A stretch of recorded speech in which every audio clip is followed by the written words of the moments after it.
Welcome to the wrap. George Ringer. 99 degrees outside on my car. That might be a couple degrees off. It says 97 on my phone. Holy cow. Holy cow, it's hot. Well, we were going to do this on the lake. Yeah. And the wind was blowing out there. It was 97 degrees with the wind. It was probably 105. We got an air fryer that does the very same thing, and I did not want to see a couple of roasted chickens out there, so we came back to our old ways, our old stomping ground. Very comfortable. Very nice here at the Muni in downtown Rainier. They didn't give me too much grief when I walked in the door, so just those old farts over there that like to give us the gas. So, but where do you want to start? I don't even know where to begin. It was a busy week, but it wasn't a busy week. Exactly. I suppose we probably should start with Wyatt.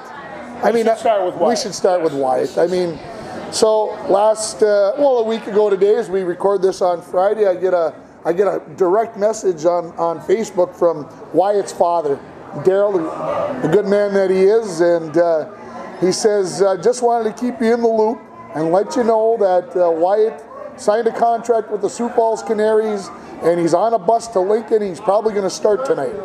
And I'm like, wow, he did it. He found a way to continue his baseball career. We talked last week in the solarium. Yes.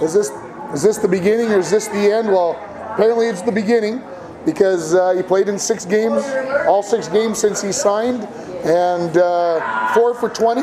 He's the leadoff hitter. So and what did he do so well down at Richmond? Leadoff hitter that could spray hits. Yeah. And so and like they say, who cares how you get on first? As long as you get on first, he's got good speed. I'm not at all surprised that somebody didn't pick him up. He's had so much experience. Is he 23 years old? Yeah, I think he's 24. Yeah. 24, 25. So. And he's been batting the ball every summer for a long time. Yeah, and the thing about it is, he played in the summer league. He had, played for the Larks and everything else. But this is obviously a step up. You're not hitting against 22-year-old kids. No.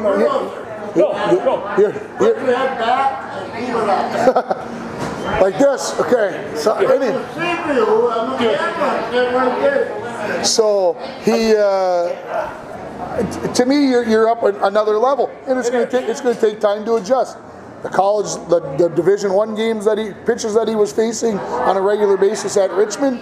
Now these are men that are 25, 26 years old that you're facing that are crafty veterans, and it's going to take time to adjust. It's going to be a learning curve, and I don't expect anything but the best. The first time up he walks, the second time up he drives deep, and the third time up he gets good wood on a line drive. And the next night he got his first hit, but I see that he's going to be their leadoff hitter for a long time, and he is, as they described on the radio, the star from Richmond University, Wyatt Ulrich, and they think that they got themselves a dandy here, and I hope they're right.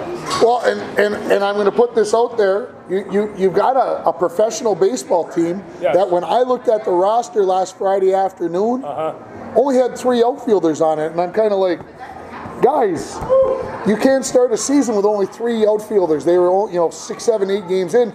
So he's going to have a great opportunity to play on a regular basis, and as long as he's playing left field, which is a little bit of a change. But well, it is. But he's got good speed to handle that, and besides, I don't know who's playing center field. It might be somebody really good. But I see that he found himself a home. I hope he doesn't cook down there. I don't think when you sign a professional contract. By the way, I looked it up because somebody asked me immediately, "What do they make?" And I looked it up. Yeah. Rookies get $800 a month. Ooh. Veterans get $1,100 a month, and then they get a place to live and meal money and that kind of thing. Yeah. So, is he getting rich? No. Is he living the dream? Absolutely. Oh, yeah. And how many thousands of guys wouldn't take his place? You know, and that's kind of the way it works. Especially as you say, a lot of the minor league clubs were cut and dropped last year after pandemic. Having a baseball team at any level is an expensive ordeal, and you have to have a lot of things going for it. But I think Sioux Falls has a pretty good crowd, and it seemed to. Well, you know, and if you're thinking about driving down to Sioux Falls and you're saying it's too far, how about Fargo? Fargo's not too far. For 2 weeks from now, 14 days from today, he'll be in Fargo. So drive out to Fargo-Moorhead, and where North Dakota State plays baseball is where Fargo-Moorhead, the Redbirds, play at. Get out there. It's a nice facility. If you buy your tickets in the right place, you're not going to sit in the sun. They got a nice canopy that you can sit behind. I'm going to tell you, I'm listening to a sports show from the same source that streams the baseball games, and they're talking to Parker Fox, the basketball player from Northern University and at Sioux Falls, and they're real proud of this kid. And this kid is an articulate, fun-loving. He has been interviewed on shows before. But he is so looking forward to coming up and playing basketball for the Gophers. And the first thing he does is blow out an ACL. Blows out an ACL. And he's got to go have surgery. But you know, he's a fifth-year guy, and he's smart and really knows what's going on. It would have been fun, and I will not be surprised if he doesn't return. I mean, you can go to graduate school. Oh, yeah, I suspect he's gonna. Yeah. He'll be around the following year. Yes. Anyway, so. he will be fun to watch. But that's what you get from listening to the Canaries, the Birds, as they say. Yeah, you know, go to Sioux Falls Canaries on the internet. Look them up. The games you can listen for free. I assume you had to pay to watch. No? I would, but I couldn't find it on TV. Okay. So, no, but I'm saying they had a watch live button someplace on there. Okay. I assume you'd have to pay, like, the season package is probably $99 or something. But anyway, I wish I could commit to watching Sioux Falls Canary baseball every night, but that's a big undertaking. Yeah, it takes a long time. And then you have to have patience to listen to a baseball game on the radio from people that you've never heard talking about, mostly people you've never heard. Yeah. And so I looked on, and first thing I do is grab a book and turn the sound off the TV and put a basketball game up. Pretty soon I'm doing 3 media things at one time, and if I could watch it, but he is a lot of fun to watch, and he's... yeah, if you can get it on your place, get it on your computer. I'm sure you're going to have to pay for it, but yeah, the radio announcer is a cliche machine. Oh, he is. That's what I found out. He's got a remark for every possible situation, which is fun up to a point. Sometimes you just got to tell me about the baseball game. Well, that's true. And a lot of people say, how did you learn to do those broadcasts? You got to have your cliches down. You know, write up a good place, what your cliches could possibly be, and then mostly stay away from them because they've been used. Yeah, it's like I said, it's something that works for him. He's having fun doing it. Yeah. Obviously, he's trying to get up the chain and find his way through, and if he can do it that way, I'm sure he'll do it that way. It's like my favorite color man is Vinny Repish. My wife thinks he goes over the top, but I like Vinny. Yeah. So, how about, did you watch any Women's College World Series yesterday? I didn't, but I watched James Mason in Oklahoma State. James Madison in Oklahoma. Yep. And Oklahoma's the #1 overall seed. They've been ranked #1 basically the entire year. And James Madison, unranked, unloved. They're going to be the Cinderella story, folks, because they win in extra innings. A walk-off homer. My Uncle Paul told me that they're 40-2. Really? That's what James Madison record is 40-2. And they snuck into this. And they weren't seeded in the tournament. Oh boy. So I don't know. The idea of the seeds is separate the good teams. And if you're 40-2, you got to have something.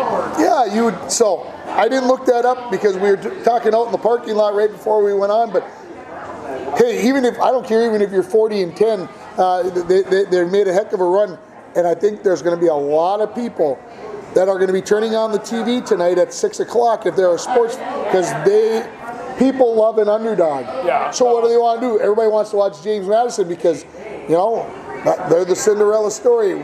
Look at in the NCAA basketball tournament. Look with UCLA and who was the 15 seed that made it through? I can't even remember. Oral Roberts. See, so yeah. So everybody likes to watch the underdog. I suspect by 6 o'clock tonight, with it being a jillion degrees outside still, and if Eli doesn't want to have a water balloon fight, that maybe I'll get to sit down and watch some of James Madison. I did watch this pitcher from Alabama. Yeah, her name is. It's Montana. Montana. Her name's Montana. Well, what she can do with that baseball should be illegal. Softball. It was incredible, and you know, and people were really trying to hit this and missing by a long shot. And these are no slouches. These other teams. I mean, these are the 8 best teams in the nation. Exactly. She's very good, but it seems that if she gets tired, maybe Alabama's vulnerable a little bit. Maybe. But is she? Are they another one of those teams that she's going to go pitch 3 games in a row? Or? Yeah, I would think that they'd like to be able to ride her that long and see what happens. So, but they beat Arizona 5-0. Oklahoma State beat Georgia 3-2, very close game, and then UCLA, who knocked out the Gophers, won 4-0 last night. So nobody scored against UCLA yet this year. They shut everybody out. So there's some good teams left. But the Madison one, hey, that's cool. Yeah, fun for sure. NCAA baseball tournament got started today. Yes. Only 32 games going on today. Everybody gets to play on the opening day. You know, you got to get through these 4-team brackets. With baseball's a little bit different than with the softball. So that'll be going on all weekend. So maybe, hopefully, again with the heat, maybe be inside a little bit. Maybe get to watch a little baseball. I was just before I came out here to the Muni. I was watching a little bit through my eyelids, unfortunately, for a little bit, because a nap was definitely enforced. But you know, you get to the end of the school year and you're ready for a nap. It didn't take long once I sat down in the lazy boy. Oh no! I understand. I understand. So, you want to talk Twins, or is that just going to tick us off? No, you know, I'll tell you, we actually should talk the Twins for a second because, you know, we all talked about at the beginning of the year whether or not their pitching staff was going to be able to sustain things, yeah. And I think the starters have basically held up their job. I'm not sure the rest of the pitching staff's been able to pull that off. You also have a team that's exponential injuries. We talked about this last week. What in the heck is going on? I don't know. They keep on dividing. And then, of course, last night I watched the young man playing in his first series, drop baseball and chuck it away. I didn't see it. I listened to it this morning. Yeah. Corey Provis's call on Twins Radio. Yeah. I went to bed just before that inning got started, and I'm like, I can't stay up any longer and watch. And when I heard what happened, I'm just like, hey, those things. What else could happen? You got 2 rookies out there. Yeah. And yes, they've been playing baseball forever. I know. Give them what. It's a different deal. But you're playing in Royal Stadium. It's a different animal. You want to make every play. It sounded like Larnach was in position to make the catch and got freight trained. And I get it, but I can't blame either one of them. No, what is his name? Cicino? What? Cicino, yeah. He's doing his job. He's the center fielder. He's supposed to catch everything. No, 2 days ago you never heard of him. Yeah, Larnach is doing exactly what he does. He's camped underneath the ball waiting to catch it. Yeah. And things happen, and unfortunately the Twins lose. And Mitch Garver takes one in the very sensitive groin area on what is that, Tuesday? Yeah. Monday or Tuesday. Who knows how long he's done for? They had to do surgery, for heaven's sakes. Yeah, he must have been taking a dandy. So you wonder where that situation goes. They had said that Byron Buxton was coming back June 8th. Well, that's only like 4 or 5 days away, but I haven't heard him talking about that. My buddy Nelson Cruz has got 2 home runs since the 2nd of May. And that's you got to have more production out of that. And actually, he was getting some doubles and stuff, but you need dingers from that guy, and Miguel as well. Yeah. And although he's hit and misses, he's a lot of miss. A lot of miss. What did they say? I was listening the other night. They said that he struck out 3 times on Tuesday, I think. I don't remember what night it was. And they said he struck out 3 times in a game for the 96th time. He does it a lot. He's only 20 whatever. Harmon Killebrew only did it 57 times. He's next on the list for the Twins. Miguel is 96. Harmon Killebrew is 57. Miguel's got to play like another dozen years before he plays as many years as Harmon Killebrew did. And I'm like, he'll have 400 by then. Yeah. So, anyway, Max Kepler. I just want to say, Daniel Ortiz. This is just, he wasn't going to be able to do it. And you remember how when he was a Twin, he struck out all the time. And then they sold him to Boston and put him on steroids and away he went. Ta-da, Hall of Famer. He became part of the Green Monster. So it's a strange situation how that happens. It just really is. You had enough of the Twins? Yeah, I have. Oh, man. They're in last. By the way, they're in last place in the AL Central. 22, 23 wins. 22 and 34. Yeah. So what are they, about 14-0 now? I think that's about right. About 14 games out, and not a pretty situation right now. If they were only 10 games out on the 4th of July, they can make a run. They could have the greatest comeback in Twins history. The eternal optimist, apparently. But that's only a month away. You realize the 4th of July. It's time for them to start going to town. It's time. But it's a good thing. I'll tell you what. This shows that they have a nice farm system and they're able to bring up a lot of players. Craziness. Yeah. And then the Saints had won like 7 in a row. And they don't have any players because they're all up with the Twins. So I don't know what's happening at AA or Single A. And they're dinging the thing at the place, and they got a couple of pitchers over there as well, I heard. How long until that they get brought up then? Not very long. It's that time of year. We'll see. Yeah. The Weather Channel just said it's 96, so yeah, we'll take that. Nice and comfortable. You want to talk about the Wild? Well, let's talk about the Wild. Now, I'll tell you what I got to say about the Wild. I've seen more news about the Wild since they lost their last game than I think I've seen it in a long time. I was getting a haircut the other day, and somebody said, "What do you do?" I said, "Well, lately I've been watching Minnesota Wild, and this lady in the back room couldn't even see her face. What do you think of Kaprizov?"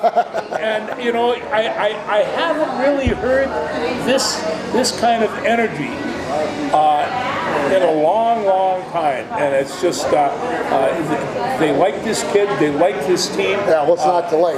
For sure. And so everybody knows about him, and how did he just all of a sudden come on? Well, nobody really knew how good he was, and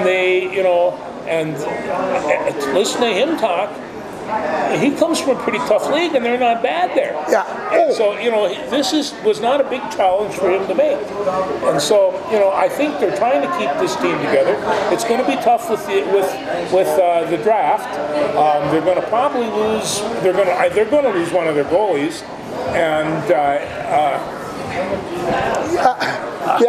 it's going to be interesting to see who they decide to expose to the Kraken. I'll tell you what, the general manager says Zach Parise has a place on this hockey team. And is that to try to smooth things over, or is there actually a spot?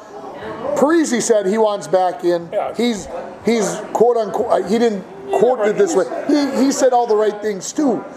It sucked not getting to play, being a healthy scratch in the playoffs. But he had a good playoff series, and for the couple of games that he played in, he did well.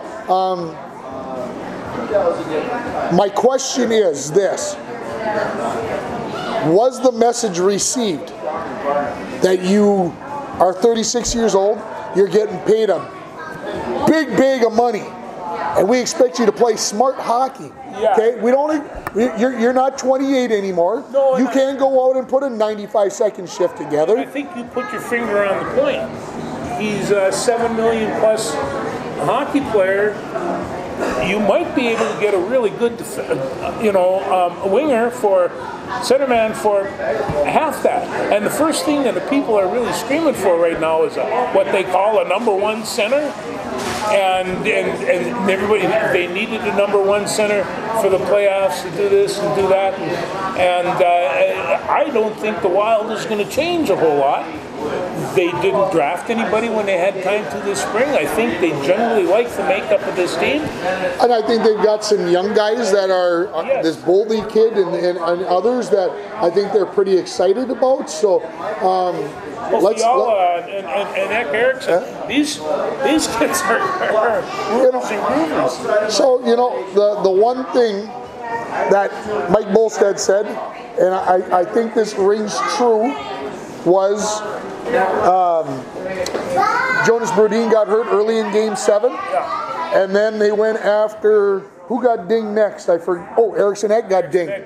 And he said, my biggest problem with the Wild is that nobody went out there and said, if I get thrown out of this game, big deal. Oh yeah, they have to have. You gotta go defend against your guys getting hurt. So what are you doing? What? Somebody's got to stand up. And the thing about this is, I would love to see it be Greenway, but he hasn't shown that he's that kind of guy. Marcus Foligno did it at times this year, and I think because it was Game 7 is the reason why they didn't, because they didn't want to be shorthanded any worse than they already were. But somebody had to go out and make a statement. And do the Wild need to go out and get? I don't know if there's really that goon out there anymore, because nobody really plays it like that. McDonough will play a physical game, but you need somebody who's going to go out and fight. That's where I'm going. I don't care about playing physical or whatever. You need somebody comes over here and knocks Tom Brady down. Well, listen here, buddy boy, and I wish we were on an R-rated version, because there'd be a whole bunch of other words going on here. You touch my boy, you're going to pay the price, and I don't care what it means to me. You're going to get whatever. So the Wild need somebody who, when somebody touches Carell next year, the next shift, you know that, hey, I'm going out there, and that next time that guy's on the ice, I'm going out, and he's going to get his crap knocked out of him. Well, you see, I'd like to say that maybe I don't particularly like to see my hockey play that way, except that I watch baseball games, and they do the same thing there. But the thing is, the league isn't going to do anything about it. It seems like these hits, whatever. Here's what I don't understand. Fiala gets 3 games way back early in the season for a hit that was atrocious. Tom Wilson does something even way more egregious, and he gets a little bit of this. Then in the Winnipeg game the other night, there's this little incident where whatever, and this guy gets 4 games, and I'm kind of like... Yeah, but you know what he did? This is after they shot at an empty net, and he drilled the guy after the thing, and there was no reason for him to do that. But is it 4 games?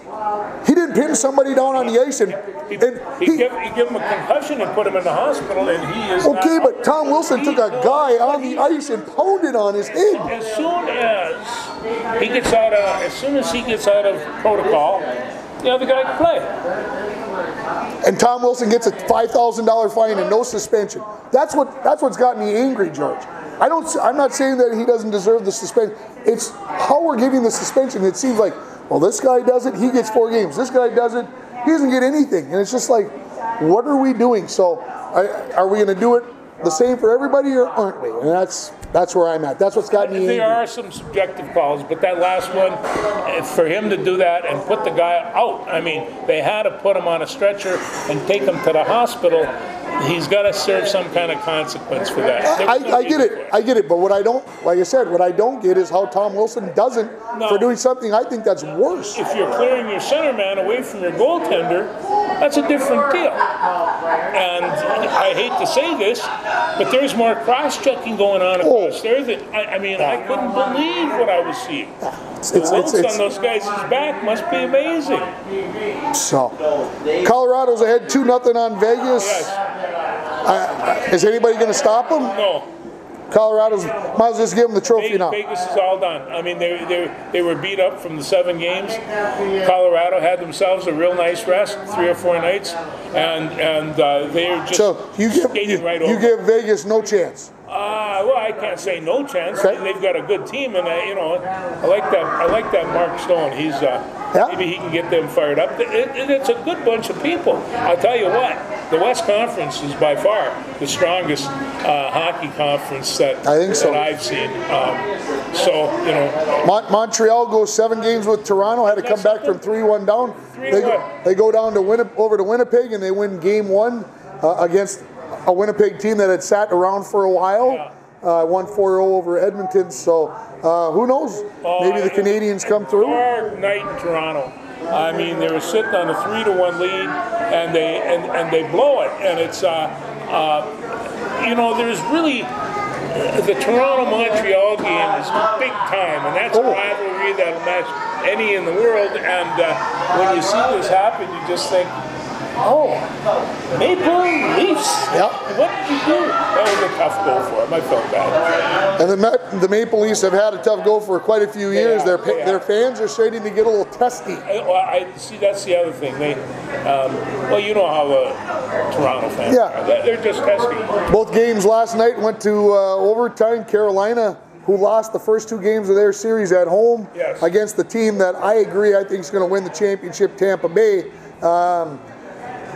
Tampa Bay loses in overtime on their home ice, so 3 games, 3 road wins in that series. So Tampa up 2-1. Boston goes up 2-1 on the Islanders in overtime. So everybody's 20 overtime games already in the playoffs. Well, and I'm telling you, the key for that is goaltending. And as long as they keep the goaltending up to that level, and there's people, I heard people say the Wild has to get another goaltender. I thought Cam Talbot won 3 games and shut him out 3 times. How do you do better than that? No, I don't agree with anybody who says that the Wild need new goaltenders. Everything is fine in that department. I think so don't mess with it. Yes. Buffalo gets the #1 overall draft pick. The Kraken will draft second in the draft in a couple of weeks. Few weeks, I suppose, because they'll have to come after the playoffs are all done. So, we'll see where like I said, the expansion draft, the NHL will stay in the public eye throughout the summer because the season's going to start on time, which means like October 7th, 4 months from today. I'm hoping this summer to get a Kraken T-shirt. I'll bet he will. I bet he will. You seen that logo? It is fantastic. It is. Anyway, there you are. I'll tell you, one of the things I've been watching, I don't want to turn to it, is just a little bit in the NBA. A little bit in the NBA. I've been watching the Dallas Mavericks. Yeah, nobody wants to win at home. Nobody wants to win at home, but they took 3-2 over the Clippers now. They're ready to go, and they're playing tonight. And tonight or tomorrow night? You know what? I didn't write it down if it was tonight. I think I said it. You know what? Tonight at 8 o'clock. I don't even know if I put that on the air this morning on my sports of what was going on. I was so happy that LeBron James lost that I probably didn't even say that there were games coming up tonight. But anyway. Did you see that picture of him? No. He was crushed. Oh. I knew you'd feel bad. Oh, poor LeBron. I feel so bad for you. Hey, anytime that you're a member of a hierarchy, be nice to the people that you meet on your way up. They're the very same ones you meet on your way down. And I don't want to take anything away from LeBron. He's done some incredible things. Yes, he has. And so it's nice to pick on the champion, though, isn't it? I tell you what, I've been watching this Ncaa play. He is incredible. He's the next LeBron James, as far as I'm concerned, as far as the star in the league. That's my opinion. I think he's that good. His whole offense. You know, and a guy with that size and that kind of shooting ability, you can't defend him. He gets 10, 12, 13 assists every game. It doubles up on rebounds off. I mean, this guy is really fun to watch. Keep that chin up. Keep that chin up. Yes, we got you. Be careful with that. Be careful with that stick. So Philly beats Washington in 5 games. Yes. Atlanta beats the Knicks in 5 games. Milwaukee wins in 4 over Miami. Brooklyn takes out Boston in 5 games. So the East is settled. Yes. So you got Milwaukee versus Brooklyn, Philly versus Atlanta. Both those series ought to be dandies. Oh, I'm going to tell you right now, they got this guy. Watch the highlight film. Trae Young. Is he a good basketball player? And I'm talking about you know, some of the young kids from Memphis. Well, Trae Young is still playing, and he is one of these young guys that can really be a game changer. He can fill it up. He really can. From anywhere. Yeah, anywhere. And he's super fast, and you know, he's one that I'm really going to enjoy watching in this. Utah took out your Memphis Grizzlies. They did. Except for the first game, that kind of stunned those guys, and then they came. And then they got Donovan Mitchell back, and everything changed. Everything changed, and that didn't surprise me. But what did surprise me is that was an eighth rounder going against the one, and Memphis has got a real nice young team. Yeah. They are going to be back again. There's no two ways. Well, Ja Morant is.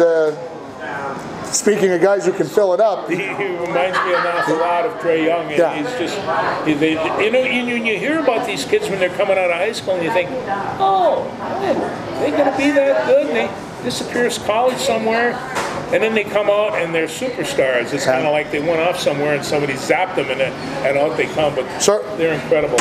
So are you picking Dallas to finish off? Somebody's going to finally win at home. Dallas beats the Clippers. Yes. Both LA teams out. Yeah, both LA teams are out. Denver and Portland. Go ahead. And what they're going to do against the Jazz, it's hard to say, because I'll tell you, Utah Jazz is a pretty good team. Pretty good team. Although they can't beat the Minnesota Timberwolves. No. Hey, back with the camera. Yeah, right. He's a producer. Producer, director. Director. Does he got any money? Because they got to have money to fill the pockets of the guys doing the talking. That's right. Like the radio show, you know, no money, no. Denver oust Portland last night. Yes. Damian Lillard scored 55 the other night in double overtime. Well, that's right. And I'll tell you. Speaking of guys who can fill it up. Speaking of guys that can fill it up, and Denver's got some horses on there. And when I was talking about the Mavs playing the Clippers, I mean, Bebon's out there. He's 7'4". They got another guy that's just about as tall. These are some of the biggest basketball players in the world.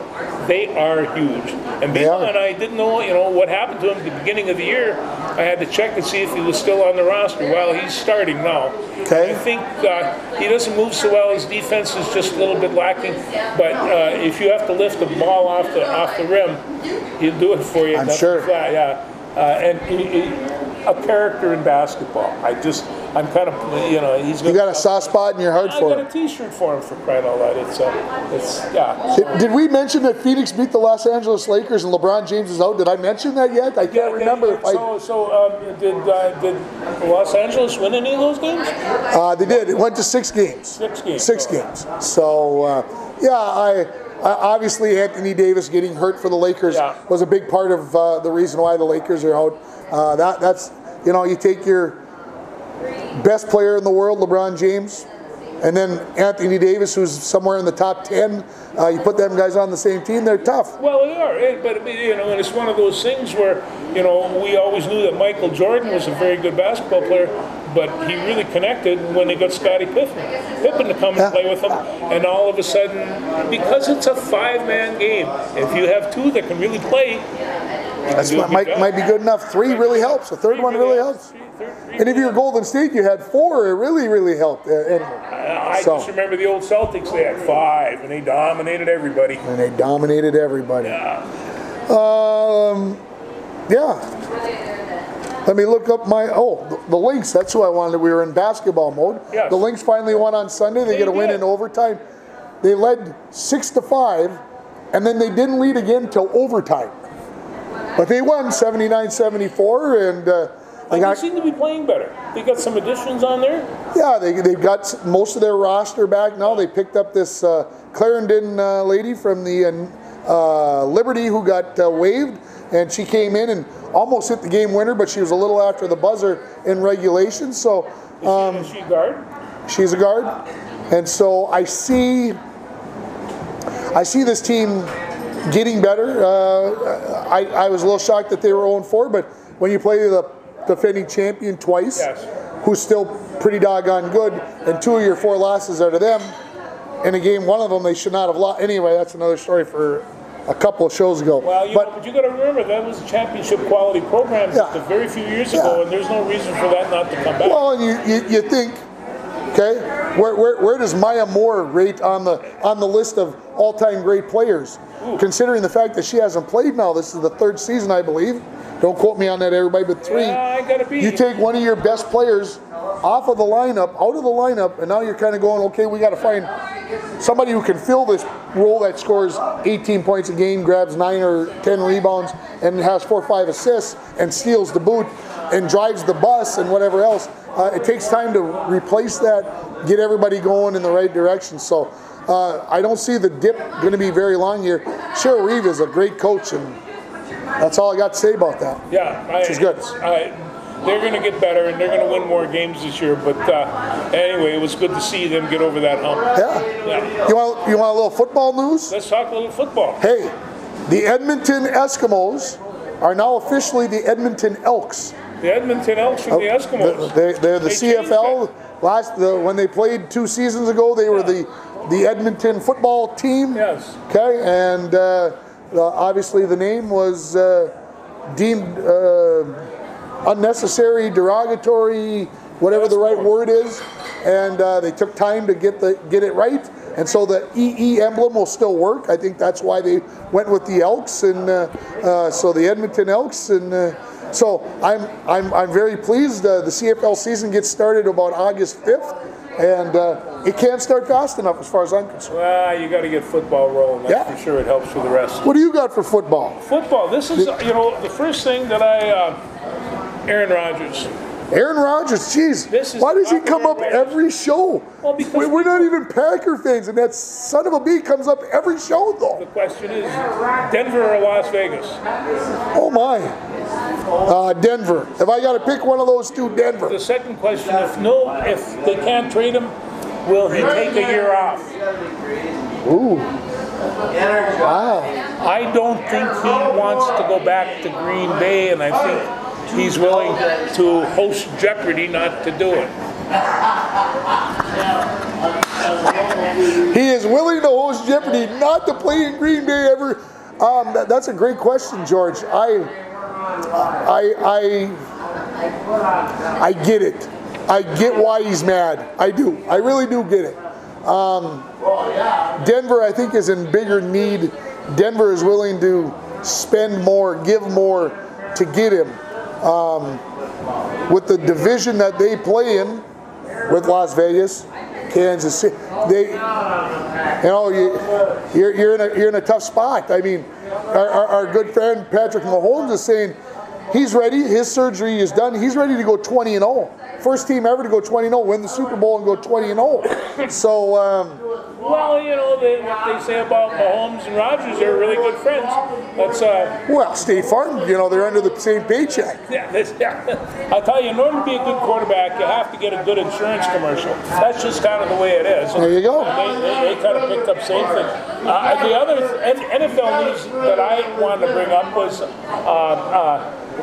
Eric Kendricks is named Star Tribune Sports Person of the Year, and rightly so. Easy choice. Yeah, easy choice. Yeah, he's really pretty remarkable guy. Not that Kyle Rudolph. There were some of these other guys. Yeah. They did some serious stuff for the community. Somebody said to me this morning that they're having the Viking boat cruise out on Lake Minnetonka They are again. having that. No, Whoa, guys. No, different.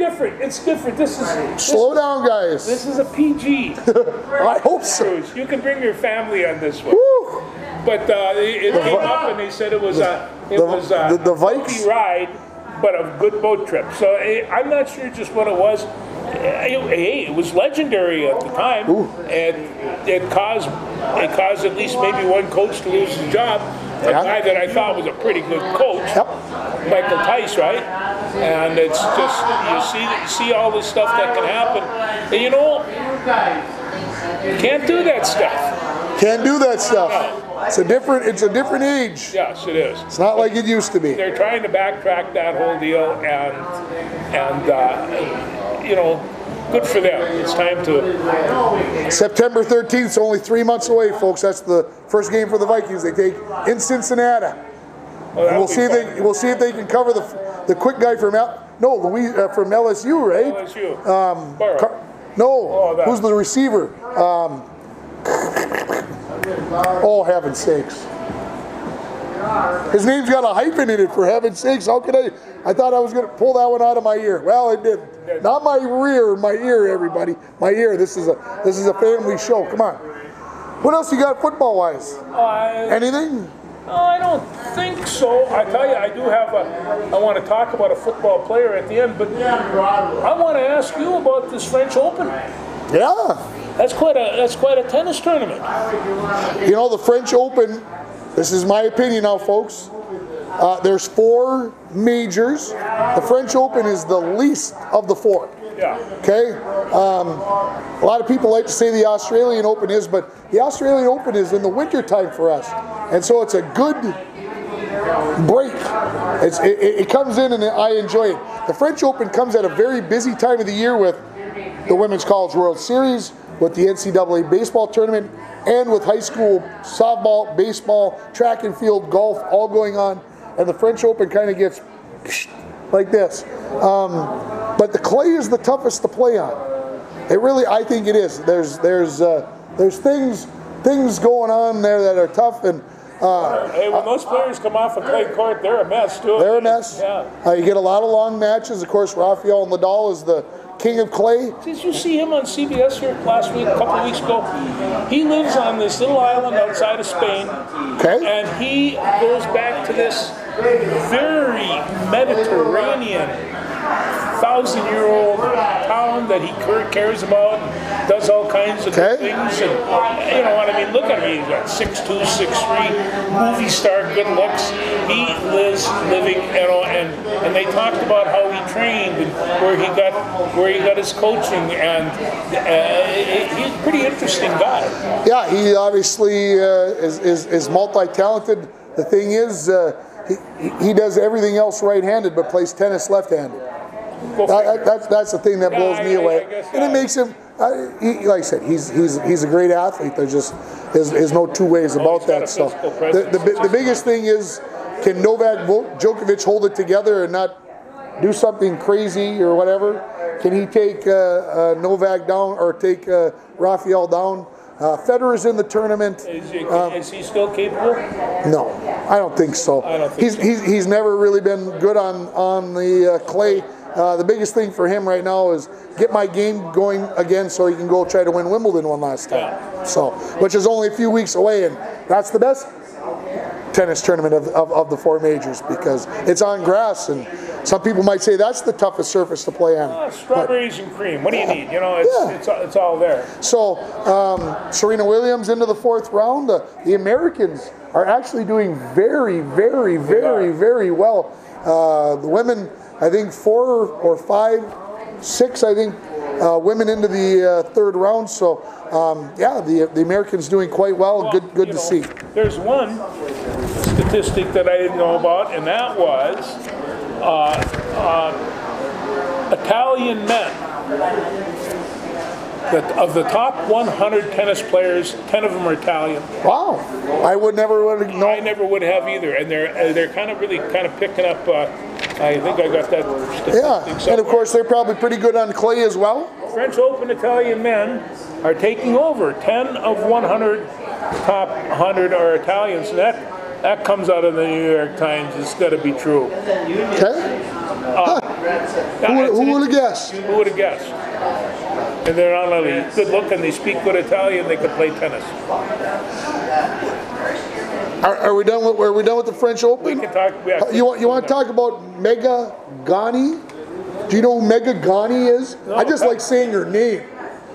Ncaa is 17 years old.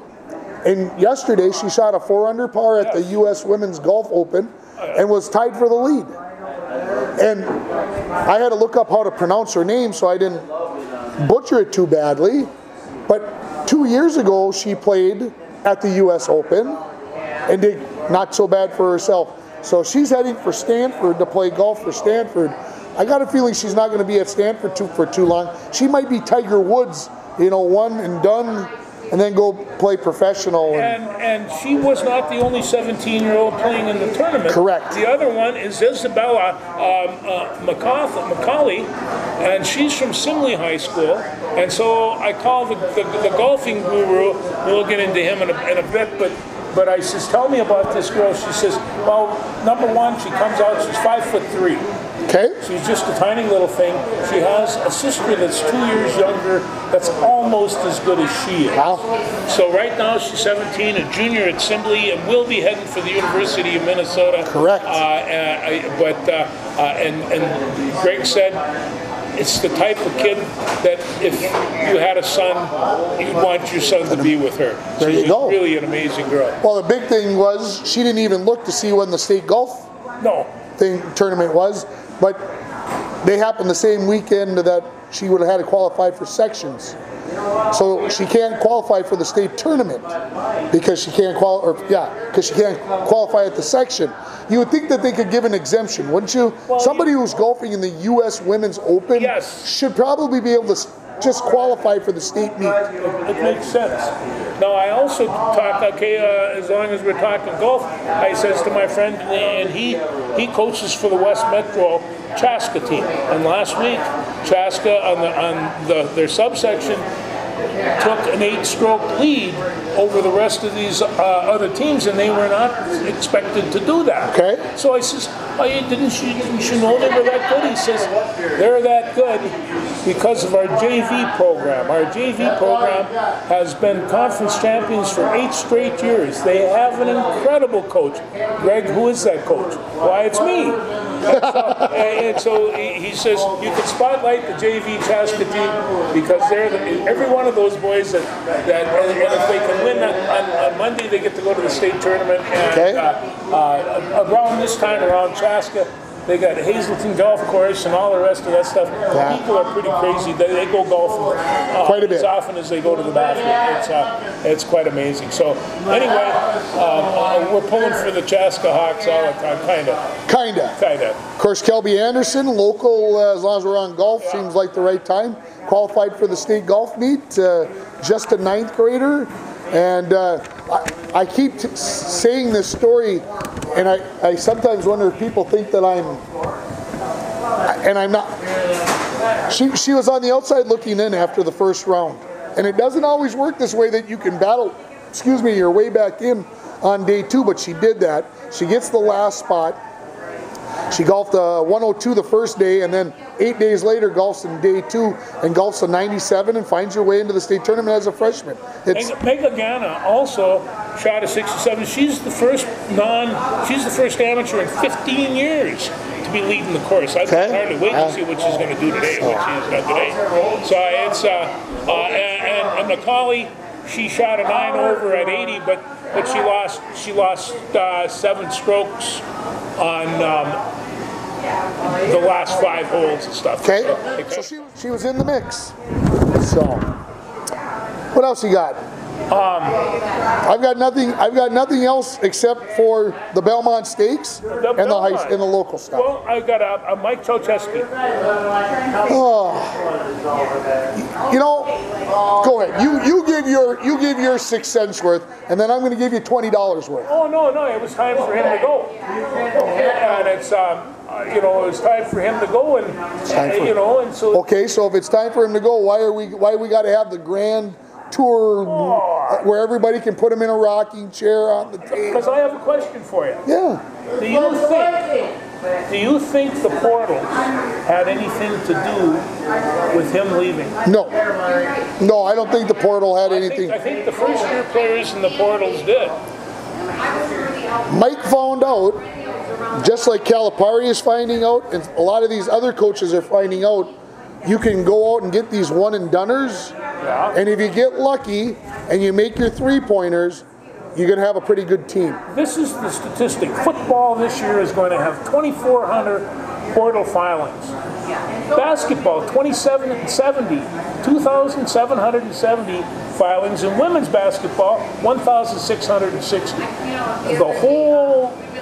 So are you trying to tell me that Krzyzewski does not want to recruit out of the portal? I think that he would just as soon have it the way it was, where he can recruit a kid out of high school and have him for 4 years. And that's just not... But he wasn't necessarily recruiting that kid that was going to stick around for 4 years. He was recruiting kids that were only going to stick around for 1 year. In the last few years, he's had no choice because all this young talent has come through. Prior to that, they didn't do that. I agree. It has changed. It's changed. Here's what I see. Mike wanted, and I call you Mike because I can. Mike wanted the ACC season shut down this past winter because Duke wasn't good, and he didn't want to end it the wrong way. Yes. Now he wants a grand finale tour where he can be told how great you were, whatever. I wish he'd have done it like Roy Williams did it. Got to the end of the season and said, "Hey guys, it's been beautiful. I loved it. I had a lot of time. I'm going to the lake." Yes. Now, Mike, that's what you should do. Well, You should recall a press conference, and you should tell everybody, "I've reconsidered. I'm going to be done today. I'm done. I'm walking away." The program is in his heir apparent. I don't remember what his name is. The program is great. I love the pressure of following Mike Krzyzewski. I embrace it. Whatever else. Well, then walk away, Mike. I don't want to give you this "we love you" tour. ESPN is going to show about 9,000 Duke games next year, and every one of them is going to be about how great Mike Krzyzewski was. They started taking them off the TV this year. Well, but this is how you bring your program back. And almost like he's like, "Well, I'll get us recruiting. I'll get us on TV because we're going to be talking about Duke every night on ESPN. Every night from November 15th through March, whenever they lose, is going to be a story about Duke and Mike Krzyzewski." So I used to be a Mike Krzyzewski nerd here. He was my hero as a coach. I don't feel that way because I don't like the way things finished up at the end. Go out with grace, and I think he's going out looking for a pat on the back, and that is not the way you do things, Mike. How about that? Oh boy. Let's just change the subject. Let's bring up another controversy, Mike Randolph. Who? Mike's been controversial for, well, probably he's been a head coach for 32 years. Yeah. Any coach that is successful has to find that narrow path of being too hard, but not too hard, being hard but not too hard, and it's finding that gray area. And it's unfortunate that Mike, can I call you Mike? He always was pushing his players for better, and when you push that hard, eventually you're going to push the wrong kid too far who isn't ready to go to that level, who isn't ready to sell out and eat his whatever. And I know I'm going to get judged harshly on this, but great coaches do that. They may take you, who might be a good player, and make you a great player, or take an average player and make them a good player. And in order for that to happen, you've got to be pushed. How much the fact that to play a game of hockey in high school costs an awful lot of money for you to get there, okay? Now the parents put that money out, and they put it out from the time they're about 8 years old, if not earlier, all the way through, and all of a sudden they get to a sophomore year and they're done. And the parents don't much like that, and yet that's the reality of top tier hockey. It's reality. I agree. To me, how can you take a guy who's took a program that was floundering back in the 80s and built it into a contender every year, and recruited and got kids, but he worked his tail off. And then what upsets me about it is that you've got mom and dad who whatever and think they know more about hockey than they know about this guy who took the team to the state tournament for how many years and won 2 state championships and whatever else. And that's the part that ticks me off, and without getting too into this, what ticks me off personally. So, well, I tell you, he's got Dave Spihar, probably one of his more famous hockey players that he's produced. He's behind him 110%. Says this, But see, that's the thing. It doesn't matter the good stuff. It's the one complaint that the administration listens to. Well, and or 2 complaints, we were really good friends with Dylan Mills and his family, and I'm sure Dylan Mills kind of finds the same thing. And Randolph prepared them both to go to the U of M and to have great careers down there, and to carry it on even past then. So he did real well by those people, and I think Randolph is 66 or 67 years old. It's time to say, yes, I'm going to go watch some kids. Go watch some 10-year-old kids play hockey and sit in the stands and drink your cup of coffee and not have to worry about it anymore. When was the last time they beat? When was the last time they beat Hermantown? Oh, I would say it's been a few years. 5 years, maybe. Might not be 5 years, but it might be close to that. Yeah. And that's pressure in amongst itself. I agree. Yeah. I agree. Anyway, it's tough recruiting when you recruit to a AA school that's got a higher road, and you recruit to a single A school. Yes, that's what I'm saying. Hermantown and Duluth East both recruit. Yes, you guys do. Don't argue with me about it. It's true. It's true. So when you get a kid recruited in, you want to go the AA route, which some kids will do and say, I want to go play at the higher level. But a lot of kids want to say, I want to win a state championship. And it's a lot easier to do that at Hermantown than it is to do it at Duluth East. Yeah. Did I get myself into enough trouble in the last 5 minutes of this show? Keep in mind, in the 60s, Duluth East was a powerhouse. They were.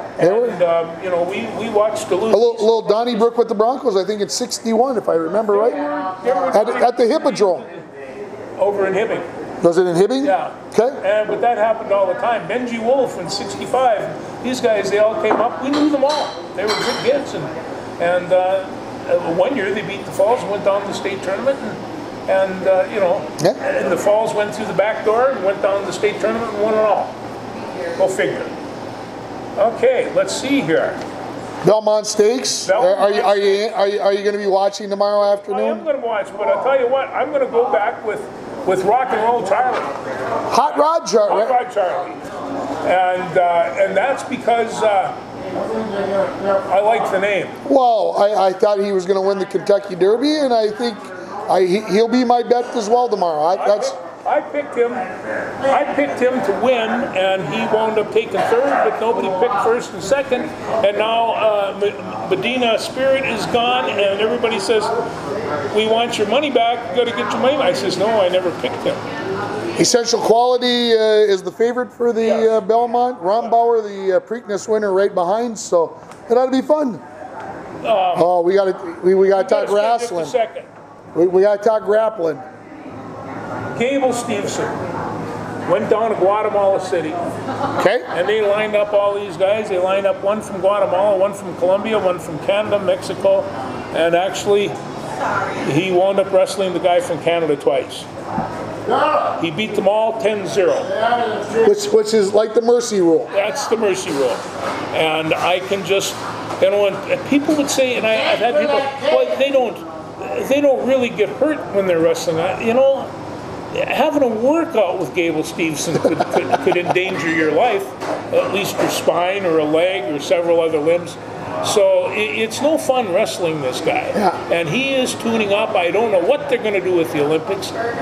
For Gable's sake, I mean, again, we can go to the Olympics. They're going to have 200 countries there and bring in 70 or 80,000 people in a country that's had 2% of vaccines. My prediction is that they have the Olympics, but they don't have fans. Maybe that's what I see happening. Yeah. There's too many billions of television dollars to be lost to lose this. The competition will occur. Wrestling will be on August 1st through the 7th this summer. Don't even call George during those 7 days. No, he will not exist outside of in front of his TV and computer. I called my cable company one time and I says, and this was the last Olympics, I says, I'm a really good fan. Wrestling starts at 3 o'clock in the morning. Do you think you could stream that?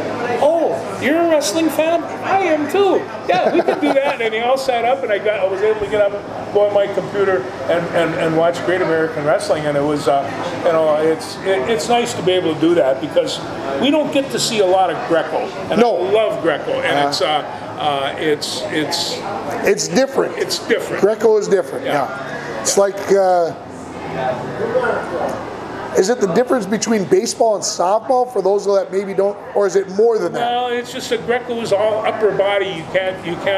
Well, that's what I'm saying. Baseball, you're throwing overhand. Softball, I don't know. But, it's the only analogy I could come up with quickly. I just know a lot of freestyle wrestlers wrestle Greco on the off season, and boy, they suck on body throws. Makes them better. I mean, Gable Steveson would make a wonderful Greco-Roman wrestler. No two ways about it.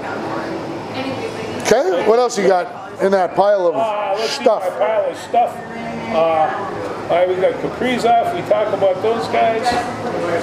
Let's see what else I got in my notes. My Isabella McCauley. I like Isabella. Oklahoma State, darn here, I might be getting 10. I put down for the Twins, oh Magoo, you've done it again. Yeah. Trey Halloman. This kid he's going to Minnesota basketball, but he's also recruited for the football team. Okay. And I think that he might really be a good fit for Johnson's team coming in as a true freshman. Okay. He's really an outstanding athlete. And then Demarion Williams, another guy that was just a Minnesota thing. They're bringing him in, but they're talking about. They said, okay, you lose 10, you gotta bring 10 in, and you lost some good 10s. There's no two ways about it. But you have an opportunity to rebuild this, and that's about as good as you get right there. Yeah. When you talk about that many people leaving programs, 1,700 people, or 2,700 basketball players, they're bailing out of school. So, I'm just saying one thing. And so, I'm going to slap him right in the head. Yep. I want to say, we got to say goodbye to a guy. We got to say goodbye to a guy. We got to say goodbye to a guy. This is... back in 1965 and 66, we had a guy from Eveleth. His name was Norbert Rosinka, and Rosinka was an amazing athlete. Okay. He played an offensive guard. He was two-time All-Conference in '65 when he was a junior. I got a feeling that George lined up across from him the whole game. That's why he thinks so highly of him. And it wasn't much fun. And then when he went on defense, he went up against this guy, and that wasn't much fun either. But Norbert Rosinka passed away last week, and he was just one of those hardcore range boys, and not very big, maybe no more than 200 pounds, but he hit you like a shotgun shell, just bam.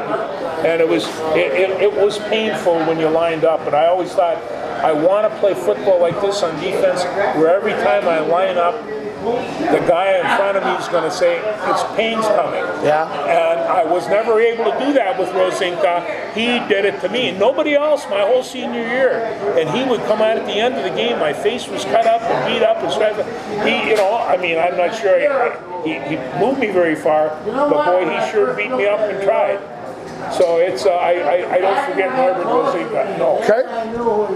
Anyway, Norbert, you were a good ranger and a good competitor, and you'll be missed.